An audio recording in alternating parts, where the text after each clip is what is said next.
아나스타시아가 들려주는 이야기. 아나스타시아 할아버지와의 대화.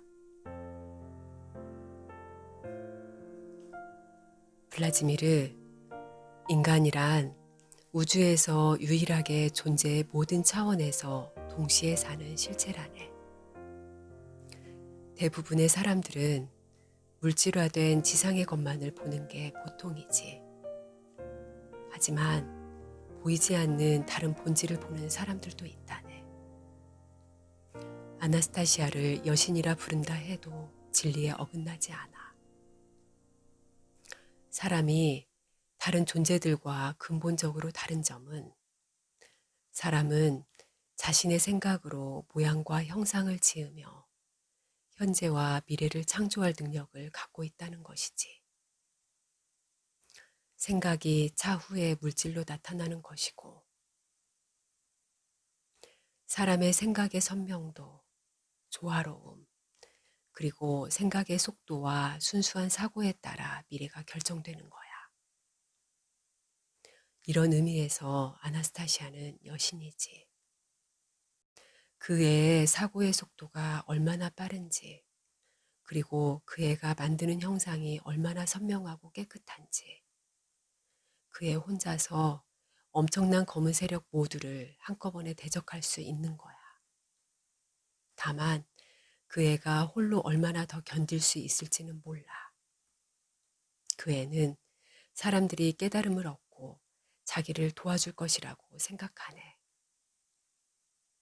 그리고 암흑과 지옥 만들기를 이제 그만두리라 믿고 기다리고 있어. 누가 암흑과 지옥을 만들죠?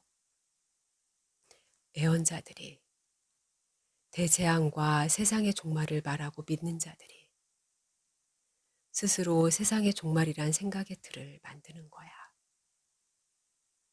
인류의 총체적 종말을 애언하는 수많은 가르침들이 자신의 생각들로 오히려 그걸 더 가깝게 하지. 그런 사람들은 아주 많아. 이런 사람들은 자신의 구원을 찾으며 언약의 땅을 구하지만 자기들이 반드시 지옥에 떨어지게 될 것임을 전혀 모르고 있지. 최후의 심판이나 대재앙을 말하는 사람들은 그걸 믿는 거예요. 그리고 자기 영혼의 구원을 위해서 진심으로 기도하는 거예요. 그들을 움직이는 건 빛이나 사랑에 대한 믿음이 아니라 공포인 게야. 이 공포는 스스로를 지어내는 게지. 생각해보게, 블라지미르. 한번 상상해보라고. 우리 둘이 지금 이 벤치에 앉아 있어. 수많은 사람들이 우리 앞을 지나쳐 걷고 있어. 그런데 갑자기 이들 중 일부가 심한 고통과 경련으로 몸을 뒤틀며 괴로워하고 있다고 생각해보게. 우리는 이 벤치에 마치 천국에서처럼 앉아 있는 거야.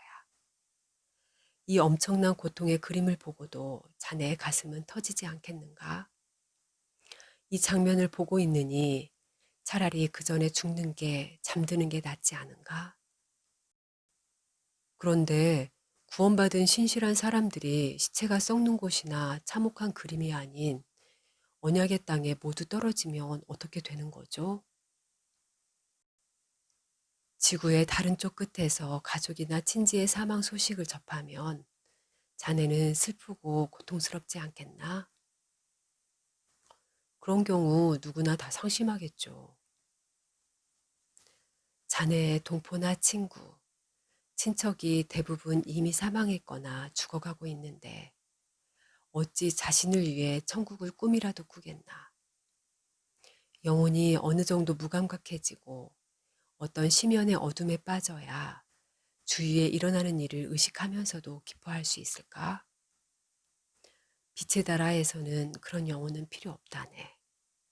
그건 다름 아닌 암흑이 낳은 것이니까.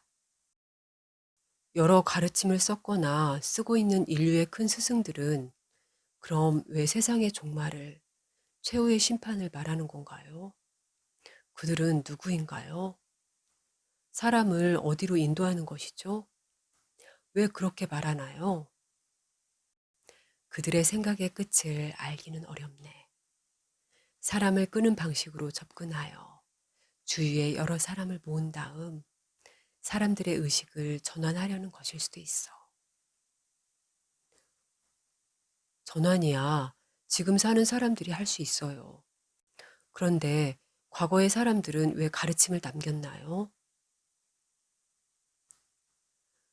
뒤를 따를 사람들이 의식을 전환하고 진리를 깨닫기를 바라면서 그들도 준비를 했을 수도 있지. 대부분의 사람들에게 이들이 가는 길이 막다른 골목임을 보여주기를 그들은 기다리고 있는지도 몰라. 그들과 함께 길을 가는 사람들이, 그리고 그들을 믿는 사람들이 빛으로 돌아서도록 일상의 사건들이 도와주기를 기다리고 있는지도 모르지.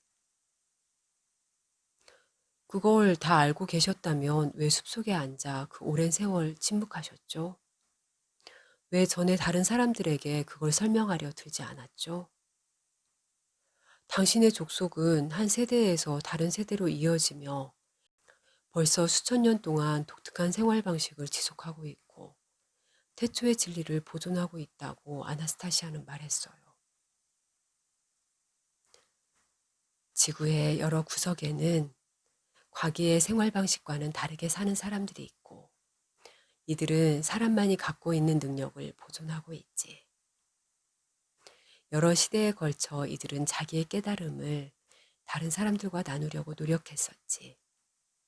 하지만 이 사람들은 중요한 얘기를 하기도 전에 항상 죽고 말았어. 이들이 생산한 생각의 틀과 형상은 대단한 것이었지만 적수는 너무도 많았던 거야. 그러면 이들이 아나스타시아도 단번에 밟아버리겠군요. 아나스타시아는 이해할 수 없는 방식으로 이들 모두를 막아냈어. 최소한 지금까지는 막고 있어. 비논리를 이용해서 그러는 건지도 몰라. 아니면 노인은 생각에 잠겨 지팡이를 이리저리 움직이며 땅바닥에 알 수 없는 기호들을 그렸다. 나도 생각에 잠겼다. 또 질문을 던졌다. 왜 그녀는 자신은 사람이라고 항상 내게 주장하는 거죠? 할아버지의 말씀대로라면 아나스타시아는 여신인데 물질화된 지상의 삶에서 그 애는 그냥 사람이며 여인인 것이지. 그의 생활 방식이 좀 독특하긴 해도 다른 사람들과 똑같이 기뻐하고 슬퍼할 수 있어. 사랑하고 사랑받고 싶어 하지. 그 애가 갖고 있는 모두는 사람한테 있는 거야.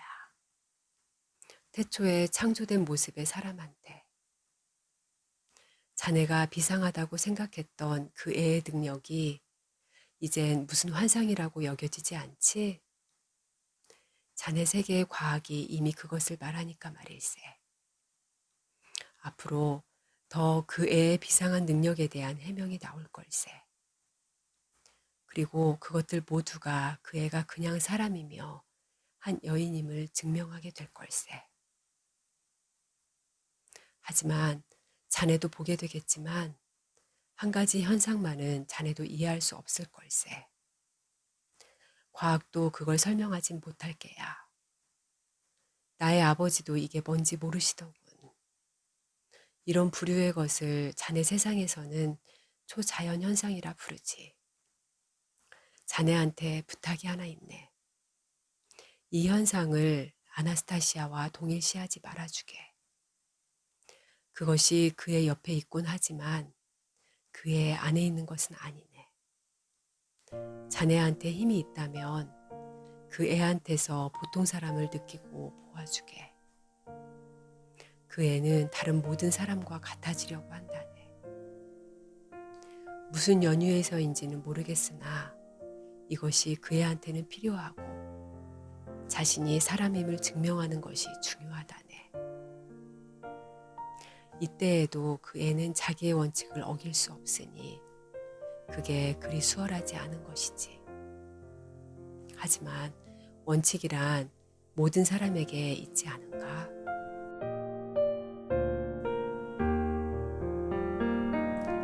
아나스타시아.